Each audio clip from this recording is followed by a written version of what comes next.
La computer vision, c'est quoi?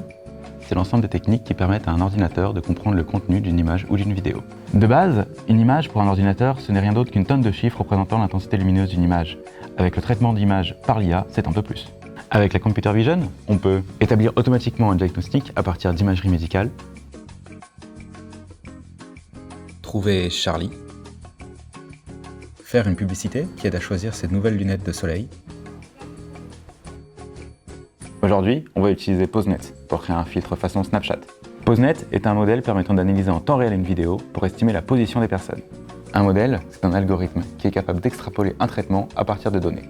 Dans notre cas, après avoir vu des centaines de milliers d'images avec des personnes annotées, PoseNet est capable de reconnaître la position d'une personne sur n'importe quelle image. PoseNet est capable de reconnaître la position d'un être humain dans n'importe quelle vidéo. C'est très utile pour la médecine, la vidéosurveillance ou n'importe quelle installation artistique. Il fait partie des modèles pré-entraînés de TensorFlow.js, la librairie de machine learning de Google. Il y en existe plusieurs pour rapidement classer des images ou reconnaître des sons. On commence par ouvrir un nouveau projet P5.js dans lequel on va redimensionner le canevas par 800 par 600 pixels. Maintenant, on active la vidéo avec Create Capture. D'abord, on va créer une variable globale qu'on va appeler vidéo. Et je l'ai mis en dehors de la fonction pour pouvoir l'utiliser dans toutes les fonctions. Maintenant, on va faire vidéo égale Create Capture et vidéo entre parenthèses parce qu'on n'a pas besoin du son. Si j'essaye, maintenant je vois que j'ai ma webcam qui apparaît sous le canevas. Ce qu'on va faire maintenant, c'est redimensionner la vidéo. C'est obligatoire pour pouvoir l'utiliser avec TensorFlow.js. Donc vidéo.size 800-600, point virgule. Du coup, on a la vidéo qui apparaît mais pas dans le canevas. Donc on veut qu'elle soit dans le canevas pour pouvoir la modifier. Pour ça, on va enlever le background et donc dans la fonction draw, utiliser la fonction image, vidéo. On précise les coordonnées en haut à gauche et la taille 800 par 600. Si je relance ça, maintenant on a bien la vidéo mais qui apparaît deux fois, une fois dans le canevas et une fois en dessous. Pour éviter ça, dans le setup, on peut faire vidéo.hide qui est une fonction qui va enlever la version en dessous. Ok, bon, tout ça pour afficher la webcam, il est temps de faire de l'IA. IA! Pour ça, on se rend dans le fichier HTML et on va importer la librairie TensorFlow et PoseNet. Maintenant qu'on a importé la librairie, on va pouvoir charger le modèle PoseNet.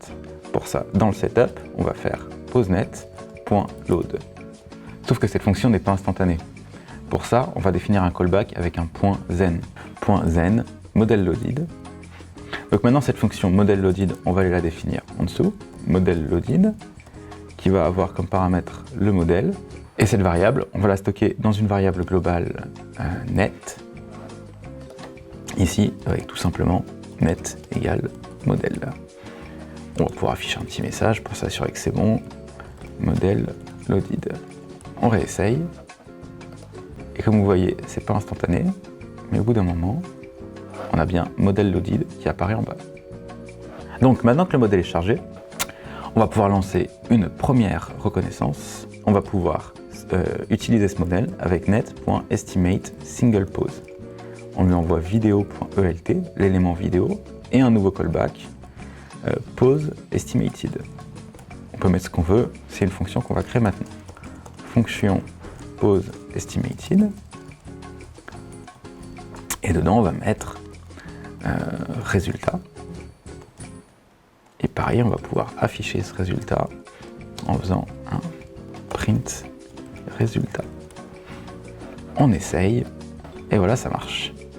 Donc, la première chose qu'on va faire, c'est faire tourner en boucle la classification. Donc cette ligne-là, on va simplement la copier-coller. Et donc, à chaque appel du callback et donc résultat obtenu par PoseNet, on va relancer une classification. Si je lance ça, maintenant je vois que ça tourne en boucle et qu'on a donc la classification qui est faite à chaque fois. Maintenant, ce résultat, on va le stocker dans une variable. Donc on va créer une nouvelle variable, poses, et faire poses égale résultat. Maintenant, dans la fonction draw, on peut donc y accéder et faire notre print ici, par exemple, pour s'assurer que tout marche bien. Si je relance, donc maintenant qu'on a accès à cette variable dans le draw, on voit qu'on a le score à chaque fois et un tableau de 17 points clés qui correspondent aux 17 points que PoseNet est capable de détecter.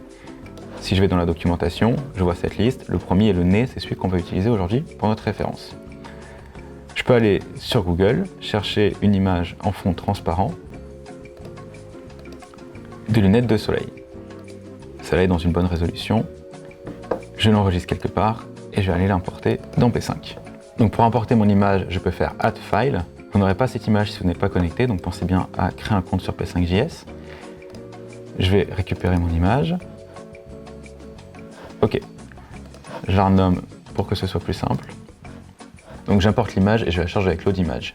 Donc maintenant dans le draw, on va pouvoir aller chercher le nez. Donc le nez, on a dit que c'était le point clé numéro 0. Et on veut sa position en X. Donc ce que je viens de taper maintenant, on va en faire. On va le mettre dans une image. Donc c'est image. L'image, c'est ce que je viens d'importer, IMG. Et la position, ça va être ça. Et la même chose en Y. Avant toute chose, on s'assure qu'on a bien réussi à détecter une pause, sinon ça ne marchera pas. Avec simplement un if pause, s'assurer que PoseNet a au moins tourné une fois. Maintenant je relance ça.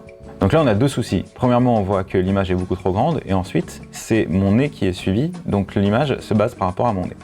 Pour ça, on va pouvoir rajouter des paramètres à la fonction image, donc commencer par la redimensionner. Donc on a les lunettes à la bonne taille, mais pas au bon endroit. Pour ça, on va simplement faire des petites soustractions pour décaler l'image. Dans votre cas, vous devriez sûrement y aller par tâtonnement en fonction de l'image que vous avez choisie. Donc là, ça marche bien. Les lunettes sont à la bonne taille et suivent mon visage. Seulement, on voit que si je recule, les lunettes restent à la taille précédente. Avec une petite règle de 3 et une remise en forme du code, on arrive à avoir les lunettes qui vont suivre la taille de la personne. Cependant, gardez en tête que cet exemple est très simple. On peut aller beaucoup plus loin en dupliquant des parties de l'image ou en ajoutant du son. Et voilà, c'est fini. On a créé un filtre à la Snapchat capable de suivre automatiquement le visage de quelqu'un dans une image. À vous de jouer!